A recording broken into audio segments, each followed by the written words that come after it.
So I'm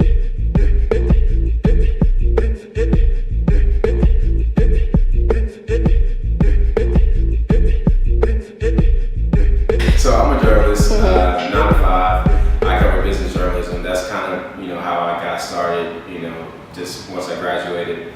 Even during college, a lot of my internships and fellowships with business journalism. I used to intern for Bloomberg BNA in college, and I would cover the White House, Capitol Hill, FCC.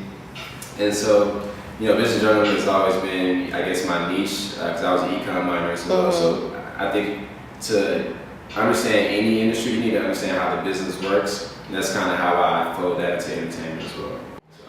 So when did you first know you wanted to be a broadcast journalist, and then specifically within entertainment?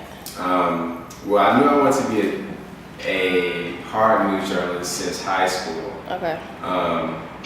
But it wasn't until college when I started hosting parties. I used to host parties in high school too, but it wasn't until I used to host like college parties, I was like, okay, all right, I got people with me.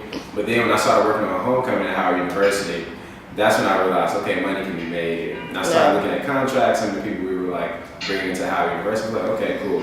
This could be a little more lucrative, and I actually enjoy entertainment, so that's when I made that decision. Yeah, I was in print journalism, and I never understood the broadcast journalism appeal. I was like, I don't know how you guys do it. The good thing about all of it, though, I think broadcast stems from being able to write. If you can't write, you can't do well on television. Yeah. Especially if, it comes down to two, do you just want to be a talent, or do you actually want to be one of the best in the business? You have some personalities that can only just read a teleprompter, which is a skill in itself. Yeah. But if you can't write your own script, then you're just a talent. When you get older, you're going to have a problem getting jobs or, being able to pay your bills, because if you can't produce yourself, it's going to be an issue. So you've done a lot of interviews. Which interview has been your favorite so far?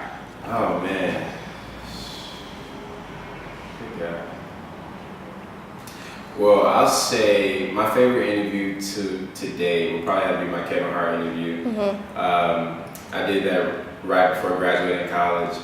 And I guess what made it Kevin Hart was a big deal at the time too. Yeah. He still is. He's like one of the top comedians. Right. He sold out a football stadium. That's like absurd. But at the time, he was about last night with Regina Hall. Okay, gotcha. And what really made it special was I seen him backstage prior to. I got a chance to meet and talk to him briefly, and he was so serious backstage.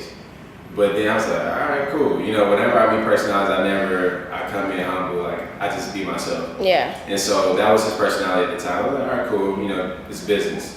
As soon as I hit stage, he cut the funny on. Then I really realized, like, wow, this is really a business. So I had to adjust my thinking before I graduate. Like, if I'm really going to enter the entertainment industry, I got to understand that this is a business.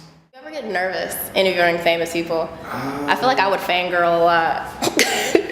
Reason why I don't think I've ever fanned out. I don't think I have. I view people as regular human beings. Do I get nervous? I wouldn't say nervous, but I definitely say sometimes I get jitters, because you really don't know how things are going to go. Yeah. You don't know what the audience may throw you, what your interview subject is going to throw you. So it could really go anyway. It can go good, it can go bad. But I think those jitters are always because I want it to go well. Exactly. But I think if I ever lost that feeling, then I think it's time for me to hang it up too. True. For sure. Has anyone ever said anything wild to you? You don't have to say names, but.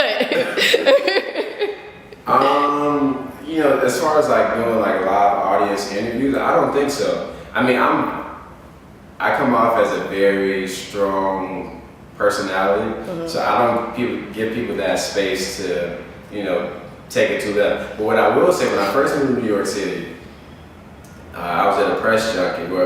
I was in the waiting room.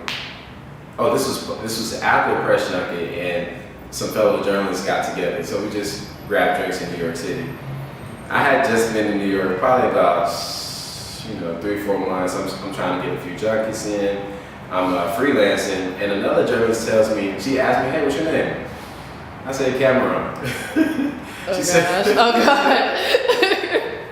I said, Kamaron. She says, huh? I says, Kamaron. She says, so you mean like Cameron?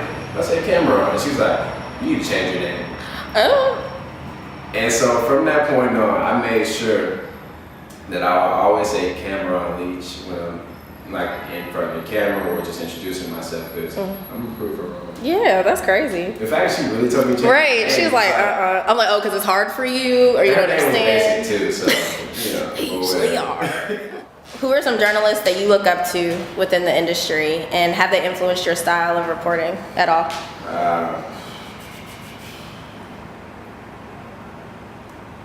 You know, journalists that inspire me. Are we talking specifically entertainment? Or just It could be anybody. Well, I'll say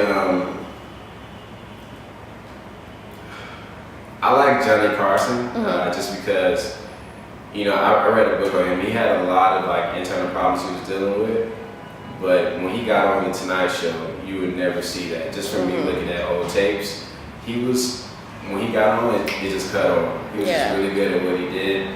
He can disseminate information, he can crack a joke, he missed a script, or he didn't get a script in the on the screen cards at the time, and he was still able to communicate to America, doing this every night for, you know, decades. Forever, yeah. And so him, I don't know if I don't really know his background when it comes to education, but Johnny Carson, of course Terrence J, because I feel like Terrence J really, from making that transition from 106 in Park to E! News to now he's producing for Viacom, those are, you know, those that's something that we need. We need somebody trailblazing in that space.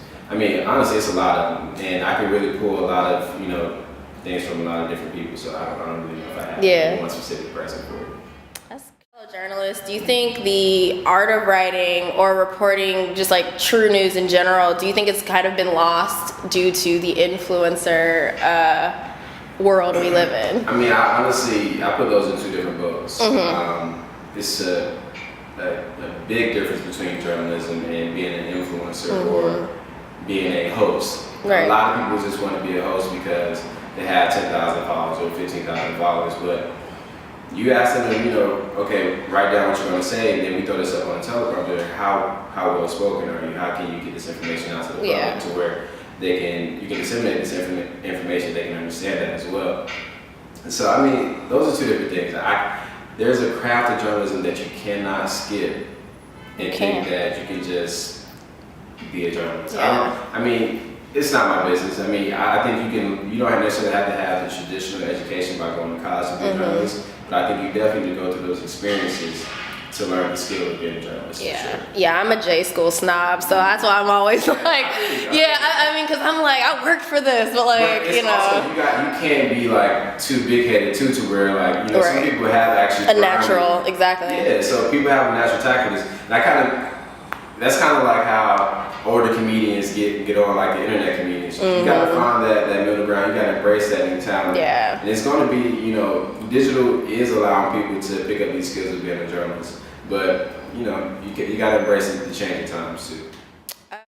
Since like you have like a long resume, you have like a lot of work experience, you know, I've done my research, but what made you want to branch off with your own brand with KamaronLeach.com? Well, it's just like when things slow up, you have to continue to work on yourself. You got to continue to stay focused, and you can't, just because somebody else isn't hiring you doesn't mean you can't stay on top of your grind. So having having my unique and small, you know, brand, it keeps me intertwined into what's going on in the business. And so even if a Nike or a, you know, ABC or AOL build isn't calling me to host something, I still have my own stuff that I can do, that I can contract myself out for. I want to get into how everyone is always talking about, like, you know, you're young and like you need to just be kicking it and like it's okay, don't stress. But you know, you're out here building your own brand. Like I'm building my own brand. Like how can we kind of continue to kill that stigma that it's just okay to, it is okay to kick it. Yeah. But like how can we kill the stigma? Like there needs to be a balance. How can we help that out? And I think that's a real key. There needs to be a balance. Like I was out last night, but I knew I had responsibilities to do today. I had to, you know, work on my blog or edit a interview that I recently did. So I had to send it out to a client or whatever. But You just got to find that balance. If you can't go out and be out till 2 a.m. and wake up at 8 a.m., Right. sit your ass at home. You know? But sometimes you got to have those real conversations with yourself like, fam, you need to chill. And before you know it, you going to brunch every Sunday or every Saturday, your entire month is gone. And your money too. So you got to be realistic with yourself. That is what I fall into. So I'm trying to be better in 2018. One I would definitely say, don't necessarily focus on the entertainment aspect, but focus more on the journalism. Just get really good at what you do and find out, find somebody in the industry that you admire and try to build a plan based off of how you think they got to where they are. Find those key milestones, like where did they intern? What was their first job right out of college? And find those things, figure out what they studied in college. And the crazy thing about life, you'll wind up finding your way there. You know, I don't know if you ever read The Alchemist, but that's one of my favorite books. I know I should. Yeah, I heard it's good. One of my favorite books. It just shows you just like, you know, life has a way of like moving you where you're supposed to go. And then this is the question I ask everybody. Okay. So if you could go back in time, what advice would you give high school you? Trying to figure out what my concerns were in high school. Live it up now, because you got bills coming. Woo! Real.